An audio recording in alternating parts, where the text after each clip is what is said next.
If you change your mind, you change your life, just change your mind. The Lord loves you. He's standing with his arms wide open for you. Be encouraged, cause this day's for you. Don't you let this opportunity pass by you. Yeah. Oh, change your mind. Grab the Bible, 11, verses 28 through 29. If that person is here this morning who called earlier this morning and asked me what time we get out of service, and I told you 12 o'clock, I'm sorry.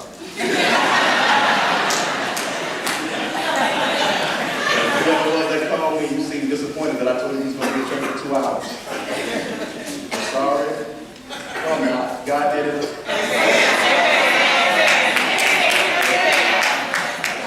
So we hope you come back again. Verse 28, let's read 28 and 29 together. Let's read. Come to me, all of you who labor and are heavy laden, and I will give you rest.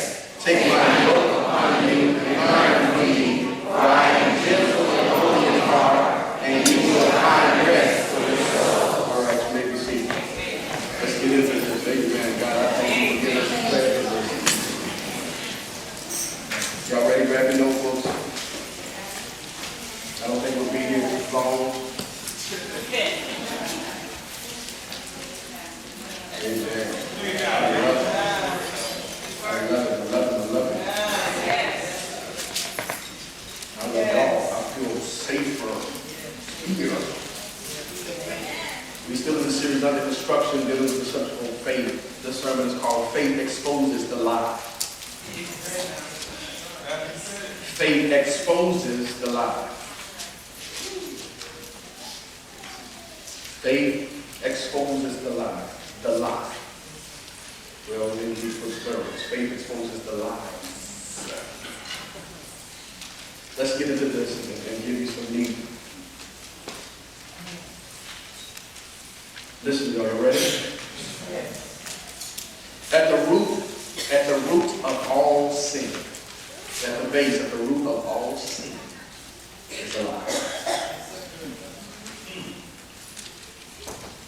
At the root of all sin is a lie. There is a lie somewhere in there that has been deposited in us that gets us to oppose the will of God. Yes. Listen, the will of God is true. It is. And if I'm not doing the will of God, then I've been motivated by oftentimes an uncovered and undetected but very effective lie. There's a lie in there somewhere.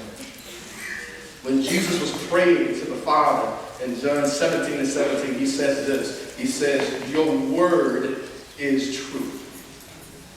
The word of God expresses his will for our lives, the truth about our lives, the truth as to why we exist, the truth as to how we should exist, how we should interact. Anything other than how the word expresses it, no matter how good we are at justifying it, because if you're like me, you are a professional justifier. And no matter how often we justify it, if it doesn't line up with what God says it is, it cannot be true. And just because it is not the truth doesn't mean that it does not exist. Because it's not the truth, it still can be our reality because we can live upon it. The truth means it corresponds, is in sync, it is in line with what God says that things should be. And the truth is better for us than the lies that we live. As believers, we got to have this foundational part of our faith. It's very simple, and it says this, that God is always telling the truth. Because that's all he is. Everything that he says is true. And anything that opposes his truth is a lie. I know I sound like I'm on loop, but I'm going to make this point today. You got to get this point. We have to be, in order to truly be believers in this walk, we have to co-sign with Numbers 23 and 19. That says God is not a man that he should lie, He is not the son of man that he needs to repent. It said if he said it, then won't he do it? If he spoke it, then won't he bring it to pass? We have to, as believers, have to hold on to that. That's something that has to be uncompromising for us to say that we believe in it. That God is always telling us the truth, no matter how bad it makes us feel in the moment.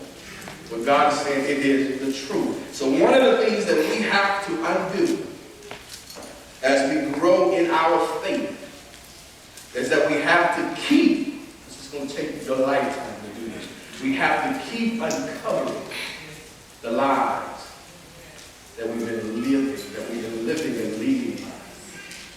Don't let no believer in here fool you. They still got some lies in them too.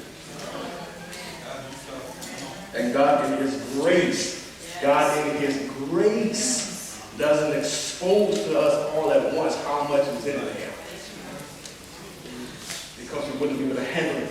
But little by little bit, and circumstance after circumstance, situation after situation, He's using these moments to get you to see that's a lie. Are y'all with me? One of these quiet but highly effective lies that we're going to address today is this right here. Your perceived, your big one, your perceived need for independence. See, it's not earth-shattering, is it? That joker is a bad representative. Let's see if I can show you just a little bit of what it does. This need for independence. You think you need to be independent. You think you need to be your own man, your own woman. We wrestle with being controlled. Everybody has to leave. I don't want you to raise your hand. We wrestle with being controlling because we have this lie that says you really need to be independent. We wrestle with the whole notion of submission because we have this lie operating quietly in there that says you really need to be independent. You ain't got to submit to nobody. We even lie to ourselves and say, oh, I should just be in Jesus. As long as me and God got it, we all right. That ain't in there. It's not in there. Even God told Adam. Adam had God, and God said, that's good for you to like that. Yeah, that's right. We refuse help in a timely manner because you try to convince yourself I can work this out on my own. Don't want nobody to know my business because I really need to be okay. Well, I'll fake the funk. I'll pretend I got it together and I act blessed till it comes. I'll name it a clay. I'll speak those things as though they were, even though there's no effort behind it. Because I don't want you to realize that I need some help. Because this thing is me telling me that I'm a better person, a better woman, a better man if I can seem to be independent. If I can just come across as somebody who can stand on their own and make their own calls. I'm self-made. Oh, yeah. What a lie. Satan has been promoting this lie since the Garden of Eden. This desire for independence. Listen, the appeal of the fruit that Eve ate and then subsequently gave to Adam was not in the fruit itself. It wasn't even in the tree. If you go back and read the whole second chapter of Genesis, the Bible clearly says that the tree of the knowledge of good and evil was not really distinguishable from the others. There was nothing special about it. It didn't have some fruit that was glistening in the sun. As a matter of fact, the Bible said that all of them look good. So it wasn't the tree itself nor its fruit, but the appeal of the tree came from the mouth of the enemy. When he told us this over in Genesis 3 and 5, he said, for God knows that when you eat of it, your eyes will be open. And you will be like God, knowing good and evil. He was promising Eve that if you eat this fruit, if you do this thing, you won't need God. Because you'll be just like him. You won't have to wait on God because you'll be just right. And so he'll appeal to that thing that says, I really want to get to the place where God, I can stand it on my own. Because I don't ever want to be in a position where I got to trust people.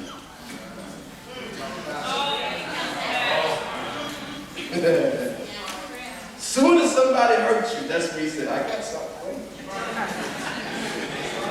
You ain't gonna never have to depend on nobody near enough.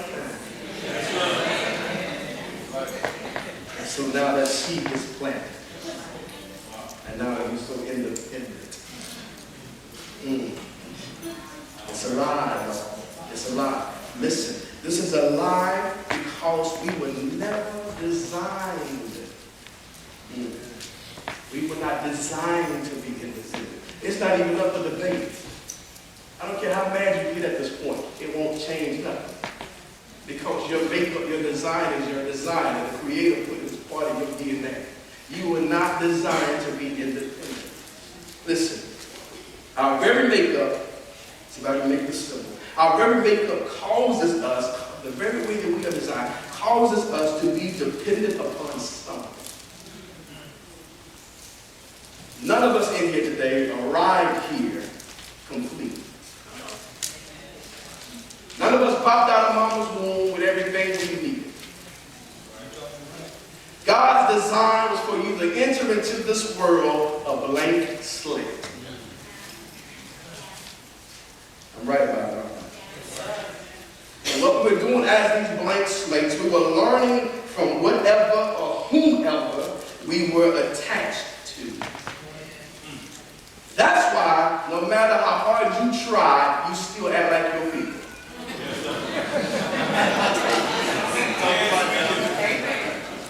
I don't care if you're trying to fake a New York accent now.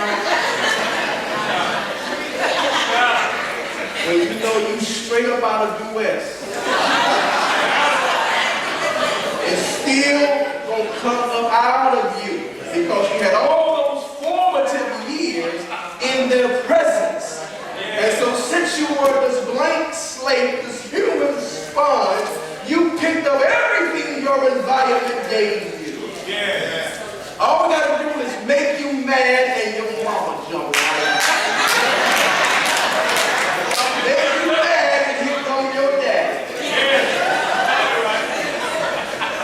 That's why you discipline your children just like you were. Still saying that same old. But you don't make me not mad now.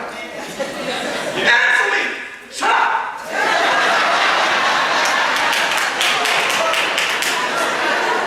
Yeah. Either way, I'm gonna get a look at this, ain't it? Ain't answer. I can't answer.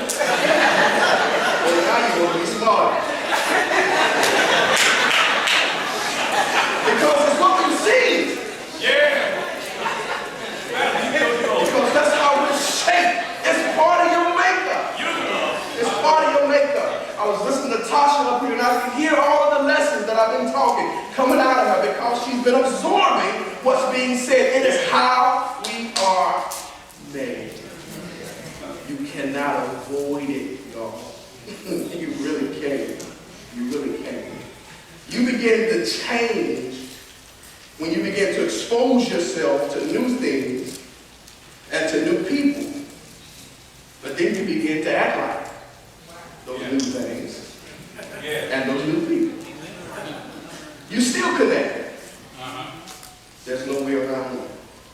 When God made the statement in Genesis 1:26, and we taught this before, but we never say stuff too long. 1:26, let us make man in our image and after our likeness, and in our likeness. What God was talking about location and development. Let us make man in our image and our likeness. He was discussing location and development. When he was saying image implies that I position myself so close to God that I'm in his shadow. That word image comes from the word shadow. That's why David says later on in the Psalms, He that dwelleth in the secret place of the Most High God shall abide under what? The shadow of the Almighty. He's talking about proximity, that I'm at my best when I'm closest to God. Why do I have to be close to God? So that I can be in his likeness. Likeness doesn't mean I popped out as something. Likeness means I become something. And so my relationship or my closeness with God was purpose for me to become like him, because he programmed me to develop based on relationship. I develop based on relationship. Whatever I relate to the most, that's what I become like. Yeah. And so I was designed that way. The closer I am with him, the more I'm going to be like him. That's our truth. And we can't avoid it. The primary relationship that I was supposed to have, that you were supposed to have, still is in place today. That primary relationship was supposed to be with God, so that he could nurture me because of our closeness. And as he feeds me, I become like him. But he also extended that relationship to others. The next person that comes on the scene for Adam is Eve, and she's defined as a helpmeet. Why was she supposed to, what was she supposed to help him at? Tending the garden? No. That was just an ancillary part of it. Her goal was to help him at getting to know God. That's right.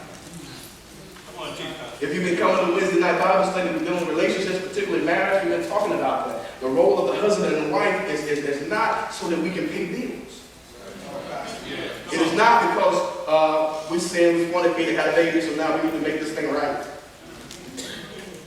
No, that ain't it. Getting married does not erase the sin. That's right. That's right. The cross erases the sin. So when folks try to force you to get married because you had a child, that doesn't take the sin away. That's right. Just repent.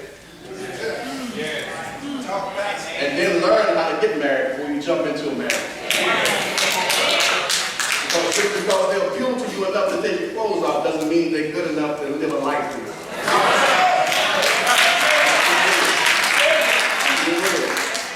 And so what the husband and wife does, when you take on the office of husband or the office of wife, I'm saying this. What I should have been taught when I got married to my wife is that I'm stepping into a voluntary position called husband. God didn't make me do it.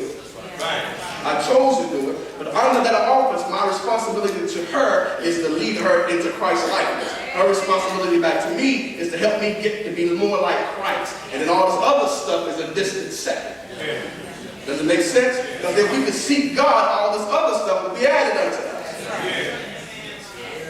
And so that's what those relationships are for. So now the husband and wife are supposed to be working together to do what? To foster the relationship with God. And then he doesn't even stop there. He extends it further. He said, now I'm going to connect the family to a body of believers. Yeah. Yeah. Now it's the body of believers that should be helping you with the original relationship. But the main thing is not for you to be my dog, to be my role partner, to be my ace. It's not even, the main thing is not even for you to be my confidant. The main thing for us to interact is that I need to help you be like me. And then in our doing that, all this other stuff will avoid confusion. It is when we forget the primary reason is when we do dumb stuff.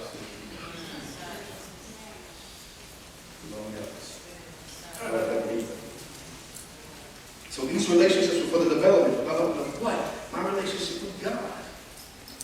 But that's the primary thing.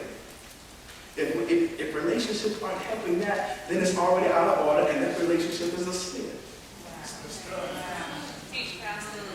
Yes, sir. If it's not helping me grow toward him, it's helping me to miss him. And missing God is called sin.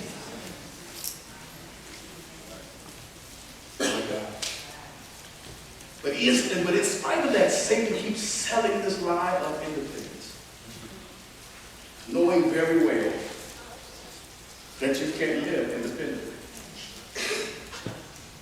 It's impossible. It is impossible for you to deny it. If you understand everything I just said, it is absolutely impossible for you to live independently. Somebody somewhere is influencing you. And if you get that, you won't be so hardy and high-minded about who you are today, or what gifts and talents or whatever you have, because you really are a culmination of other people's stuff anyway. You ain't that original. You're a copy. You got an assortment of a whole lot of others. Everything that you came into contact with is made for you. So please don't think you're all that bad. You're just a whole bunch of folk. And you're trying to control your schizophrenia. Some of us can get so far out, we got to get medication. Some of us, we just think. That's why you don't know who we are from day to day.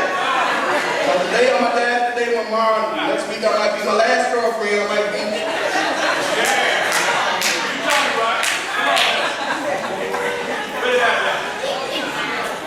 So you befriended all of us. When you speak to me, you ought to go, hey, y'all.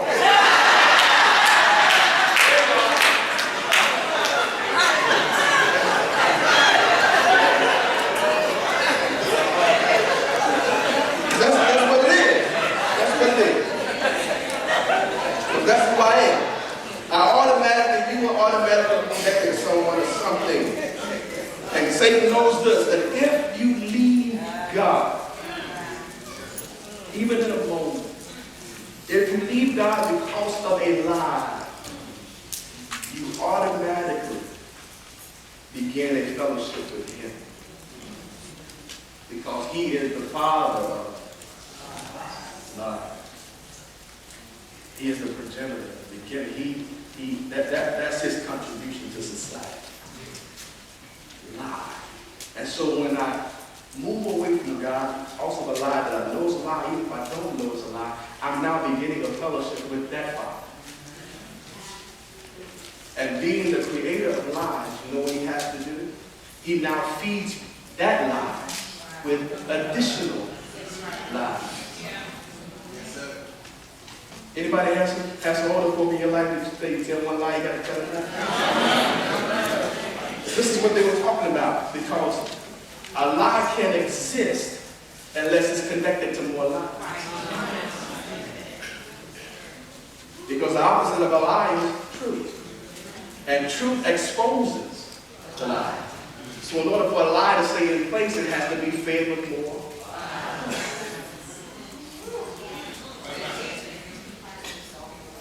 Am I making sense? That's because let me say it like this. That's why you get into a rut thing, a way of living, because that lie that I received now takes me on the path of its offspring. It's giving birth. It's connected, because it has to be. I got to get you to visualize that for something to exist. And we talked about systems last week. It has to be connected to something that responds to the system. Does it make sense? If you ever put a disk in a computer that the computer couldn't read the software, it wouldn't let you in because they couldn't connect. Unless you have Word on your computer, you can't open a Word document because there's nothing inside the computer that connects. But if I got Word on my computer, somebody can send me a Word document, and now I can connect that to my hard drive. Does that make sense? So it has to be in me. All this stuff is tied together. That's why Jesus tells us that James, the brother of Jesus, tells us that when we let away, we let away by our own lust. He said, that's in you, man. And here we are. We want to get mad at the people or the co-conspirators. The people who were with us when we did stuff. The people that was with us when we got our heart broken. But oftentimes we came together off of a lie. But the only reason why I was open to the lie because I had this big brother in me. See, I'm grateful that I never did drugs. I used to like to drink, but I never did drugs. And so when somebody offered me weed or whatever, there was nothing in me that said, connect me. It was never appealing to me. But if you offer me cognac and orange,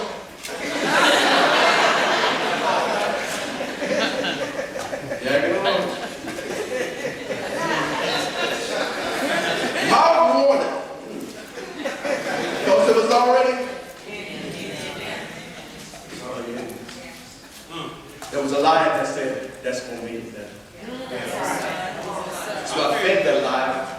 external thing.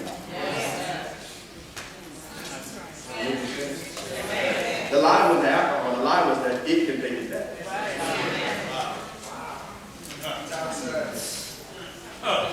So the alcohol has no power in and of itself unless it can find a lie. Does that make sense? When after smoking weed, the weed ain't got the power. It's the lie that's receptive to the weed. Having another person in your life outside of this, that, and another, that's not them. It's the lie that's in you that says that's okay.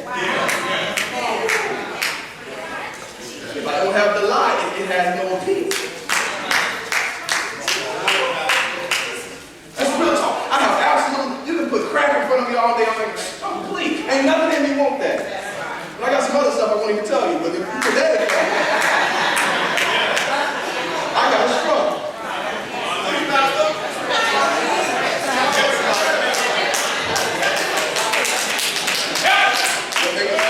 So I got to find out what the lie is. Why am I reacting like this? Where is this coming from? That's why I have to seek God for that answer. Then we're not going to get myself. Because the lie cannot survive if it's not supported by another lie. So my best bet is this, is to confess the lie to God. Confess the lie to God, because it's that relationship that needs to be repaired first. Does that make sense? Yes, sir. That's why I told you we cannot sin against each other. We hurt each other, but we don't sin against each other. We sin against God. That's why I got to fix it with Him. And then let Him deal with the hurt. Does that make sense? Because all I can do is promise you is that once I confess the lie and allow God to deal with me, I won't give you that pain again. Can't promise you I won't hurt you again. Right. But once God deals with me with that issue, I can promise you if I can truly change, that won't hurt you again coming from me. Does that make sense? Yes. And so you can't put the weight on me to try to fix it or to heal me, because I can't do that. That's not a part of my makeup. He didn't design me that way. Because He knew me. If he designed me with the ability to heal folk, I'd have been just like Satan trying to be God. That's right. That's right. Amen. And so when you still waiting on somebody else to fix it for you, you asking them to be a deity. God, they cannot do it. They cannot do it. So don't wait around for that. Are y'all getting that? Yeah. Let's keep moving. So in Matthew 11, 28 and 29, Jesus is letting us know that He understands our condition. He's understanding our makeup and how our makeup has led us to bondage based on some lies that led us to sin. The first thing Jesus says to us in Matthew 28, He says this: come. You got to understand this. This was not a calm word. This is the Greek word "juta," which means an expression of urgency. He's saying, come here. No different than somebody screaming fire or danger. He's saying, come here.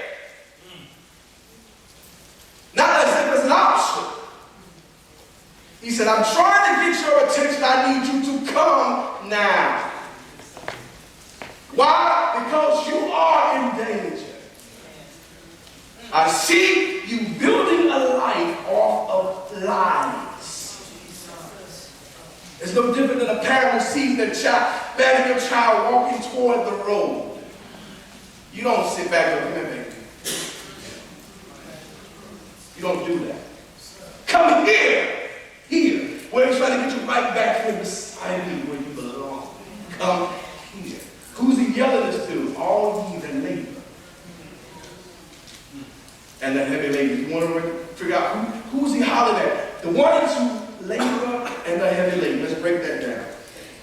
Because He's trying to expose the lie. Labor means to be wearied or worn out from all the work that doesn't seem to be getting you anywhere. Those who labor, I'm worn out from all the stuff I'm doing, and I can't point to any progress. I'm worn out. If that's you, that's what he's screaming at. Because he's saying that's not how it's supposed to be. Come here. If that's you. Relationships don't seem to be working like they ought to be. Jesus says, I see your time. Come here. My life isn't shaping up in the way that I just knew. I'm 40 now. I thought I would be here. I'm 30 now. I thought I would have this in place. I'm 60 now. I thought this. Jesus said, you're tired of that. Come here. Come here. I got something to tell you. I got something I want to show you. But here's the dilemma. Coming to Jesus has proven to be very difficult for us. Coming to church ain't hard. But coming to Jesus proves to be very difficult for us because we've been building our lives on lies, on these lies, and these lies resist the truth. These lies fight the truth. These lies are fighting me right now. These lies that make you want the word to be for somebody else, not you. Yes. They fight the truth. And if the lie fights the truth, Jesus told us in the word that I am the way, the truth, and the life. And so now these lies fight Jesus. Am I making sense? It's hard to come to him because he won't line up with me. And so now to hold on to my lie, I got to fight it. So it's difficult. I'll come to the church, I'll sit in the church, I might be in the back, I might even be in the front. And I'll accept the church atmosphere, but I won't come to Jesus. Because I can come to church and y'all still not know I'm living a lie. But I can't come to Jesus and be comfortable there. That's right. Because he's the truth. Those of you who are being diligent with trying to reach your family members, I just keep wanting to reassure you, they're not rejecting you.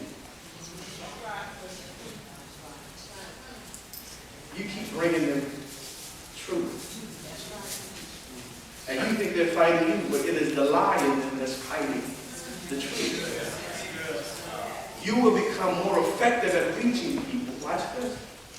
Here again, we say this theme is constant. You'll be more effective at reaching people when you get to know people. I can reach folk I know. That's why God's got us deal with family today. Why do I need to get to know you? Because eventually the lie won't jump out your mouth.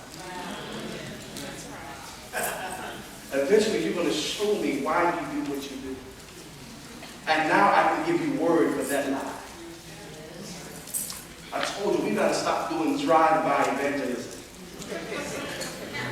It's almost like we want to drive through neighborhoods and just swing tracks out the window and think we did our part, you know, while still allowing family members to go to hell.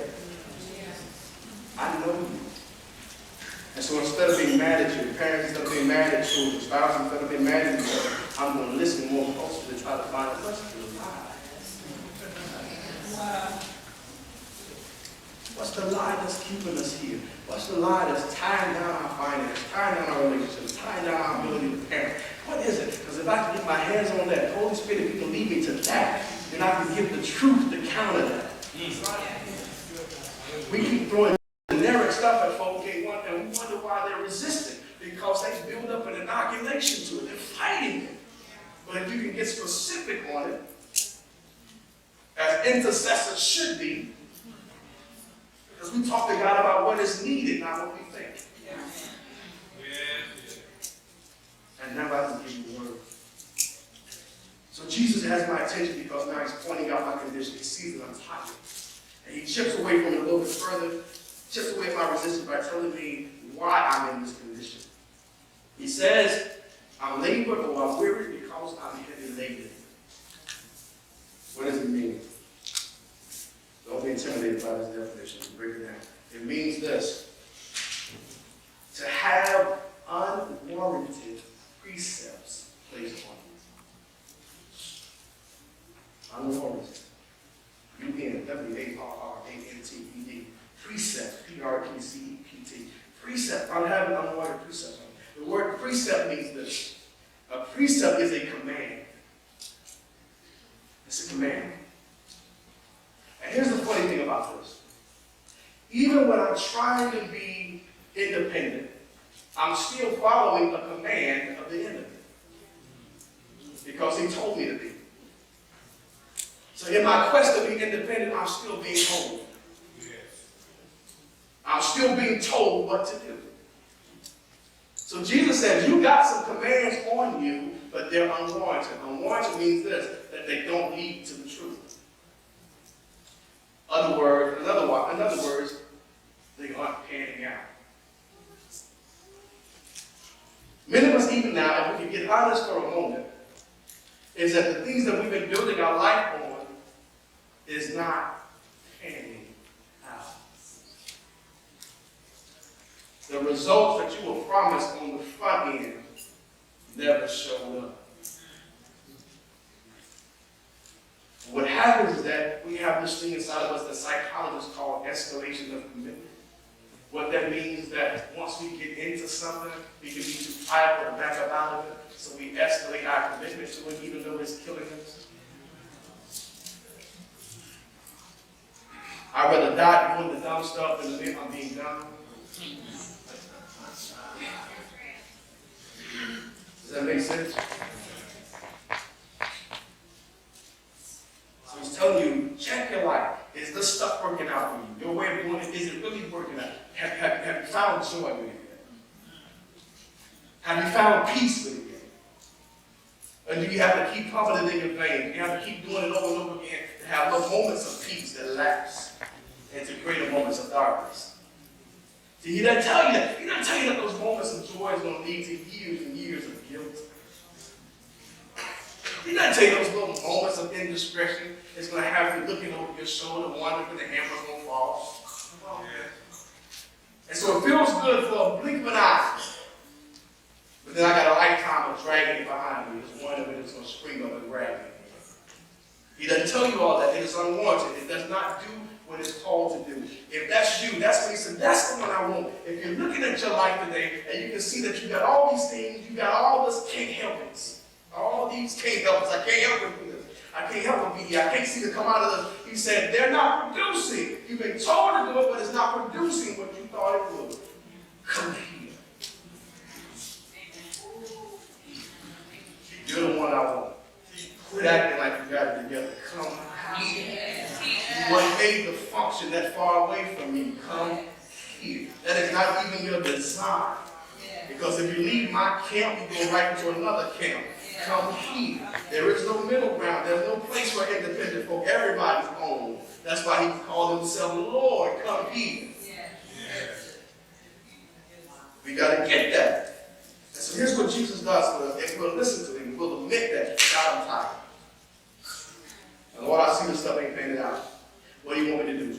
He said, here, put this yoke on. Put this yoke on.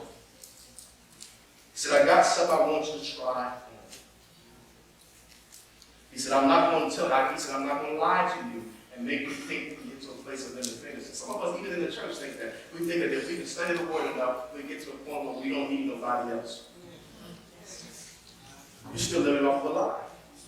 But up underneath that is a lie that you still got to believe that you're better than everybody else. So I study the word just so I can see deeper in the book. Still, that's not the case. We are connected. We are a body. That's it. We're going to be together. Period. How long? All eternity. So you might as well get used to it. Because that's the design that God placed on us. He says, I want to put this yoke on. A yoke is what you put on animals. You put it on oxen. You put it on cattle. When you're trying to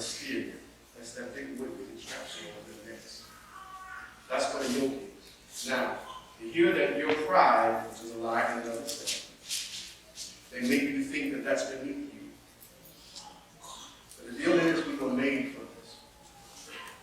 We were made to be in a position where the Lord could guide us or steer us. That's how we function in this. This, y'all, whether you debate it or not, is our truth. If we don't yield to God, we automatically yield to the enemy. But here is something else that may make this whole idea of a yoke more appealing. So give me 5 minutes and be out of here. Here is something that makes it appealing to me. Listen. Yokes were normally made or arranged for two animals. Hardly ever saw a single animal yoke. It was made for two. Any good farmer would tell you that the best way to train or to develop a young ox, okay, was to put him in the yoke next to an older, stronger, seasoned ox. He'd take the young buck and put him beside the old one and put him in next. When the farmer did this, the farmer learned something. The farmer noticed this. If the farmer put the young ox next to the seasoned ox, the farmer didn't have to break the young ox in. The old ox did. Whenever the young ox wanted to swerve out the yoke, the old ox would just stiff it up. When he wanted to pull another direction, the old ox had already been seasoned to keep in a straight line. He would just stop and make him be still. He'd break him down. So the farmer, it wasn't even the farmer's responsibility. It was the seasoned one who was willing to. And the good thing about it is that the young ox would yield quicker to the older ox because he could look at the older ox and see himself. He can look at the older ox and see his own potential. He can look at the ox and the ox can speak his language. And so he has something to imitate. Because association brings about assimilation. And so he was yoked to the thing he could be. If you understand what the scripture is trying to say to us, it's this. Jesus isn't even trying to be the farmer. He says, take up my yoke. I'm already in this thing. I got a space for you. And he said, just to make sure that you can relate to me, I left heaven and jumped in the flesh. So that now I'm not only the Son of God, but I'm also the Son of Man. I show you what it looks like for a man to be full of God. You can look at me and see the possibilities of your life. As a matter of fact, the message to you is to be like me. So when I yoke myself to Christ, and I want to buck a little bit, he makes me stand still and see the salvation of the Lord. He makes me lie down and bring back. He makes me, when I want God to do something, do it quick, God, he will stand still because I'm bucking.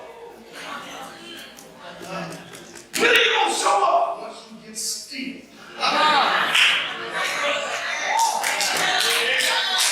Because I know what we set out to get to. And so if you can't obey, I'll just stay right here. Because I'm eternal. You're the one you know.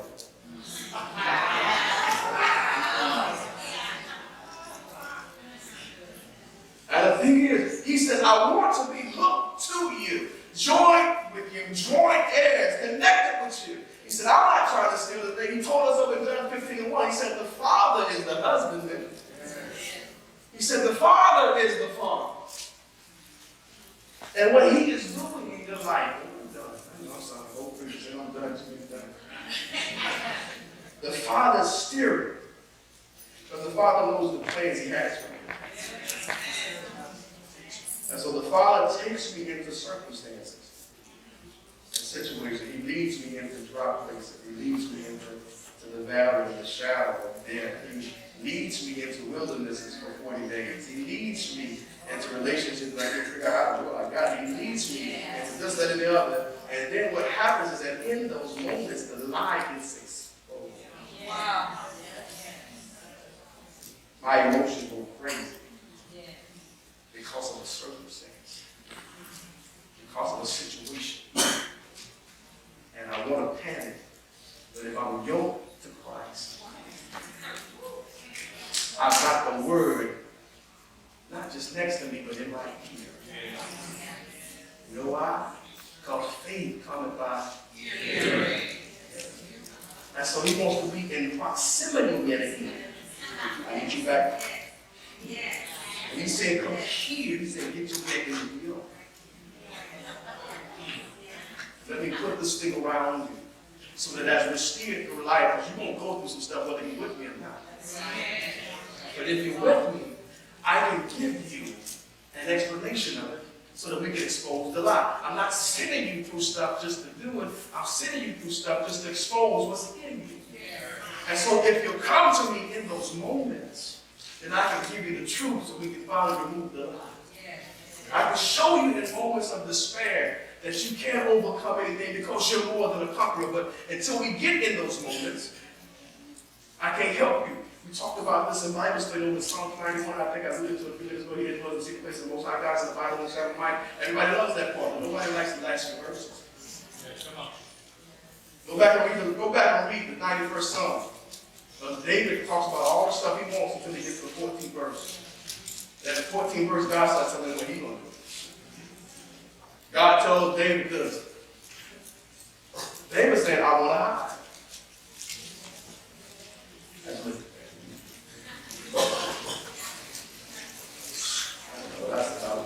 All right.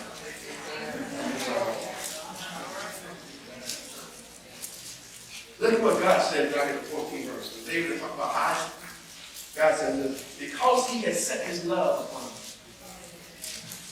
This is God's response. Therefore I will deliver him. How do you deliver David, God? I will set him on high. Wait a minute, God, I want to hide. God said, I'm going to deliver you by putting you out there. The lie is, I'm delivered by hiding. The lie is, I just work well in the background. The lie, I don't need nobody that makes my name. I just need to be back in the background so I'm good. That sounds harmful, doesn't it? That's false humility. God says, I'm going to set you on high. I'm going to put you out there because I need to use you to influence others. I can't use you while you're back here. That's why He called the church, the ecclesia, to call out, come here. That's what it pleases me to call out, like, come here. He says this, watch this. He shall call upon me, talking about David, will call upon him, I will answer him. I will be with him where? In trouble.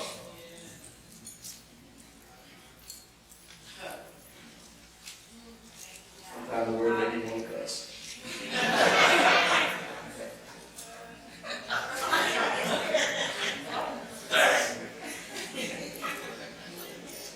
You in trouble?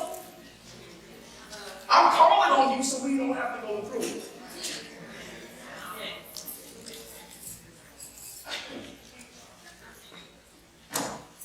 Is there another way?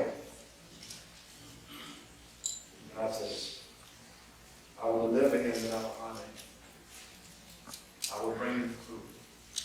Because when you get in the situation, I can show you why I brought you here. I brought you here to perfect you. And I perfect you by correcting you. God's love language, all 30 of us, don't make them up. God's love language, the marriage guys, love language, and all that. Everybody say love language. Affirmation, gifts, quality time. This physical touch. There's another one. There's 5 of them. Acts of service. Love language means I got to figure out what my spouse falls in love. Right? Because what we have a natural tendency to do, which is a lie, is that we want to love you how we want to be loved. If love for me is physical touch, I'm all over.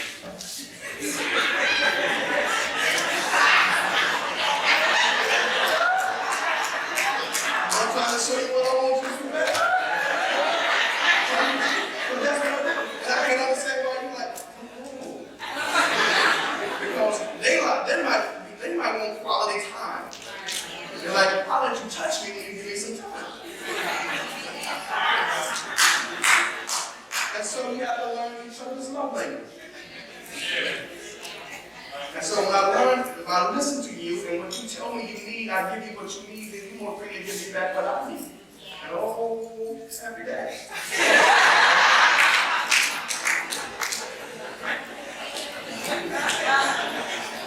America.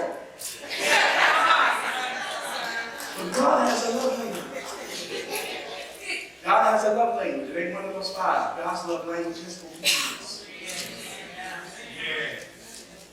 It ain't singing, it ain't shouting, it ain't preaching, it ain't speaking in tongues, it ain't none of that. If that's not done out of obedience, you don't receive it.